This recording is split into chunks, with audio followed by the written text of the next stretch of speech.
hacer la aclaración hermenéutica, metodológica, de que vamos a acercarnos al simbolismo astrológico desde un punto de vista que concibe una complementariedad entre la astrología tradicional y la astrología moderna. ¿A qué refieren estas dos designaciones? Explico rapidísimo. La astrología tradicional refiere a un movimiento de recuperación de textos antiguos de la época griega, medieval, del Renacimiento, en griego, en latín, en hebreo, en árabe, y a partir de esto, de técnicas, lo que ha permitido una reconstrucción de cómo era la práctica astrológica entre los griegos en la época medieval, en el Renacimiento, todas estas épocas compartiendo una serie de técnicas básicas. Entonces, la astrología tradicional recupera lo que han sido, pues, durante un tiempo muy prolongado, ¿no? Desde los inicios griegos hasta el Renacimiento, un uso muy consistente de ciertas técnicas y concepciones, y en donde además la astrología va más allá de las técnicas para la interpretación de cartas, teniendo tanto un lado filosófico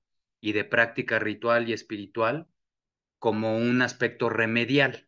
Pero en términos de astrología natal, se trata de una forma de práctica astrológica más compleja, más complicada, más demandante técnicamente que la llamada astrología moderna, la cual se identifica primeramente como una astrología humanista al unirse a principios del siglo XX con movimientos o escuelas de psicología humanista, pero sobre todo con la psicología analítica o psicología profunda de Carl Jung.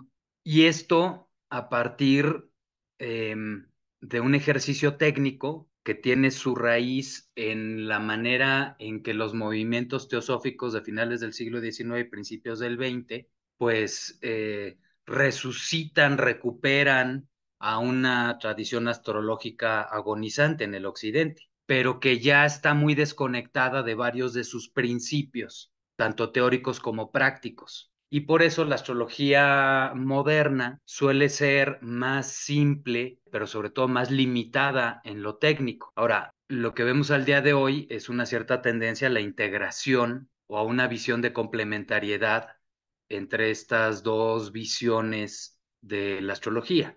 La astrología tradicional le da más estructura y método a la práctica astrológica moderna, definitivamente. Pero tampoco es que la astrología moderna aporte una sensibilidad psicológica o interpretación psicológica, porque lo que queda claro es que la interpretación psicológica de la astrología es tan antigua como sus inicios prácticamente. O sea, está desde la antigüedad clásica. Claro que la psicología de Jung nos da un lenguaje mucho más cercano a nosotros en términos de nuestro contexto cultural, que nos permite pensar y relacionarnos con esos ámbitos o planos sutiles. Esa interpretación psicológica es limitada en tanto que obedece a una concepción de la psique de acuerdo con el dualismo clásico occidental mente-cuerpo, en donde la psique es algo interno y luego está la realidad externa. Esto es una tensión en el mismo pensamiento y obra de Jung, ese dualismo. La metafísica de la astrología tradicional ofrece un moderno más integral, más holístico, y vamos a ver que las casas son muy importantes porque nos conectan con el mundo exterior. En algunas formas de astrología psicológica moderna, incluso casi se ignoran las casas y se centran en planetas y signos. Y esto es comprensible, pero es una visión limitada. Si la astrología es un lenguaje, el ABC de la astrología son los planetas, los signos, las casas y los aspectos. Son los elementos básicos de este lenguaje. Y siguiendo esta analogía con el lenguaje, podemos entonces decir que los planetas representan el qué, la luna, las emociones, Venus, el amor y la belleza, etcétera. Los signos van a ser el cómo y las casas van a ser el dónde, en qué área específica de mi destino, de mi experiencia de vida, se manifiesta el simbolismo de un planeta mediado, modificado por el signo en el que se encuentra. Es decir, en este lenguaje hay una especie de jerarquía en donde el simbolismo más importante es el de los planetas. Son los protagonistas en estas narrativas. Los asimilamos al qué. Son como los verbos en el lenguaje. Marte, la asertividad, la capacidad de defenderse, de actuar. Pero cómo se expresa esto nos lo va a decir el signo. Y entonces, si los planetas son como los verbos, los signos, si recordamos las clases de gramática de la primaria, los signos son como los adverbios, modifican la acción del verbo. Y repito, los planetas, perdón, las casas nos remiten al dónde. Casa 1, el cuerpo, la personalidad, la apariencia. Casa 4, vivienda, el padre, la familia. Casa 3, hermanos, vecinos, viajes cortos, etcétera.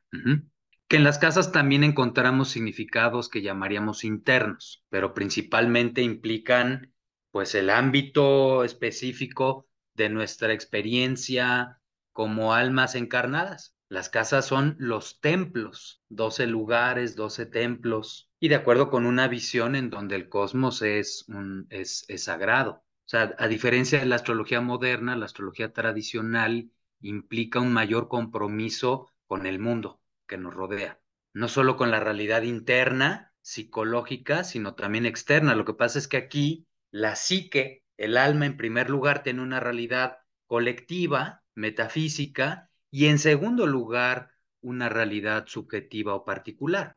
El mundo en su totalidad está permeado por un alma, por un principio de inteligencia, de vida, de orden, que irradia de los astros, que irradia del cosmos para con nuestra realidad corporal, que es como el resultado o el producto de esas dinámicas cósmicas. Y de acuerdo con una visión en donde todo está como unido. Entonces se trata de un lenguaje, un logos. Ese es uno de los significados de la palabra logos cuando hablamos de astrología. Logos es un término filosófico clásico que significa muchísimo más cosas que tratado, como luego comúnmente se dice. Entre otras cosas, lenguaje, pensamiento, inteligencia.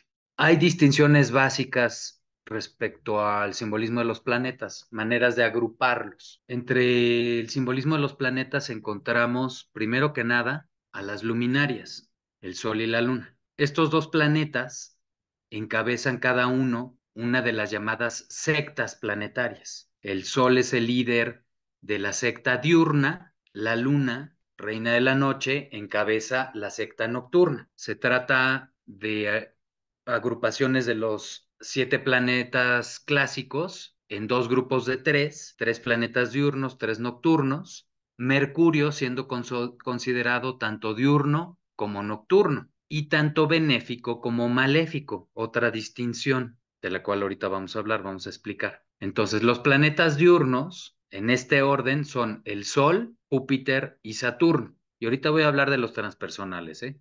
De Urano, Neptuno y Plutón, no se preocupen, porque es parte de esa perspectiva de complementariedad entre astrología tradicional y moderna, el integrar en estos esquemas a los transpersonales. Ahora vamos a ver cómo. Entonces, planetas diurnos, Sol, Júpiter y Saturno. Planetas nocturnos, Luna, Marte y Venus. Con lo cual tenemos a un benéfico y a un maléfico menor y mayor en cada una de las sectas. Me refiero a que Venus es considerado el benéfico menor y Júpiter el benéfico mayor. Marte es considerado el maléfico menor y Saturno el maléfico mayor. Entonces son polaridades en relación a la héptada o al grupo de 7. La polaridad de las luminarias, que está relacionada con la polaridad día-noche, así como masculino y femenino. Y la polaridad benéfico-maléfico, que no es una polaridad moral, no es una distinción moral, vamos ahora a explicar más, sino que refiere a energías destructivas y energías constructivas, la distinción maléfico-benéfico. Y el cosmos es concebido como una unidad que se mantiene en autoequilibrio y hay un equilibrio dinámico de vida-muerte. Entonces son energías de separación y energías de unión, energías de destrucción, energías de construcción. benéfico, maléfico. Ahora vamos a explicar más al respecto. Pero entonces tenemos una agrupación que expresa esta unión de opuestos, que se refiere a los principios que ordenan el cosmos, nuestro mundo.